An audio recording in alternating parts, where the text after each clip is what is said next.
অবশেষে সন্দীপ ঘোষকে সাসপেন্ড করল স্বাস্থ্য দফতর। সিবিআই গ্রেফতার করার পরে পদক্ষেপ রাজ্য সরকারের। স্বাস্থ্য ভবনের তরফে বিজ্ঞপ্তি প্রকাশ করে সাসপেন্ড।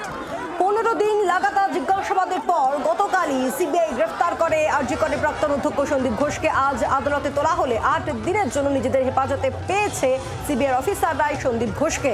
আর তারপরেই সন্দীপ ঘোষকে সাসপেন্ড করল স্বাস্থ্য দফতর। সন্দীপ ঘোষের সাসপেনশনের দাবিতে জুনিয়র ডাক্তাররা আগেই সরব হয়েছিলেন। বিরোধী পক্ষ অর্থাৎ রাজ্যের বিরোধী দলের তরফ থেকে বলা হচ্ছে এটা একেবারেই প্রক্রিয়াগত সাসপেনশন, কারণ আইনত এখানে সাসপেন্ড করা ছাড়া আর কোনো উপায় নেই।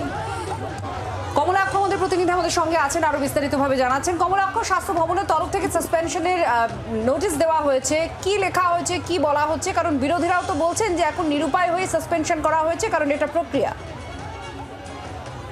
দেখো, লাগাতার আন্দোলন চলছে এবং এই সাসপেনশনের দাবিতেই আন্দোলন কিন্তু জোরালোভাবে আরজি করের চিকিৎসকরা প্রথম দিন থেকেই করছিলেন এবং সেই দাবিকেই কিন্তু কার্যত মান্যতা দেওয়া হলো, কার্যত বাধ্য হয়েই, সেটাই কিন্তু বলছেন এই মুহূর্তে রাজ্যের সমস্ত মানুষই। তার কারণ ইতিমধ্যেই আমরা দেখেছি যে 15 দিন টানা জিজ্ঞাসাবাদ এবং তারপর গতকাল সিবিআইয়ের হাতে আরজি করে প্রাক্তন অধ্যক্ষ সন্দীপ ঘোষ তাকে গ্রেফতার করা হয়। আজকে তাকে আদালতে তোলা হয় এবং সেই 24 ঘন্টা কাটতে না কাটতেই তাকে এই মুহূর্তে সাসপেনশনের অর্ডার, এবং সেখানে বলা হচ্ছে ফৌজদারি তদন্তও চলছে এবং ফৌজদারি তদন্তে তার বিরুদ্ধে ফৌজদারি তদন্তের অভিযোগ রয়েছে। সেই কারণে তাকে নিয়ম অনুযায়ী তাকে এই সাসপেন্ড করা হচ্ছে। রাজ্যের স্বাস্থ্য দপ্তর সেই সাসপেন্ড করছে ইমিডিয়েট এফেক্টে।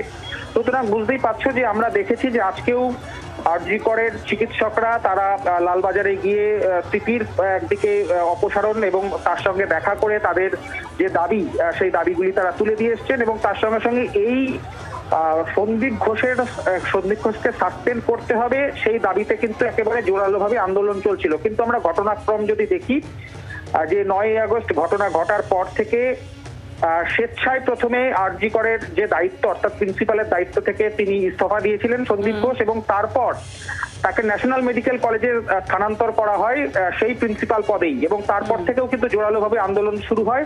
সেই সময় আন্দোলনের চাপে পড়ে তাকে ন্যাশনাল মেডিকেল কলেজের যে স্থানান্তর সেই যে অর্ডার সেটি বাতিল করতে বাধ্য হয় স্বাস্থ্য দপ্তর, এবং তারপরেই এই ঘটনাক্রম অনুযায়ী তাকে গ্রেপ্তার এবং অবশেষে আন্দোলনের চাপে বলা যেতে পারে এই মুহূর্তে এই সন্দীপ ঘোষকে তাকে সাসপেন্ড করতে বাধ্য হলো রাজ্যের স্বাস্থ্য দপ্তর।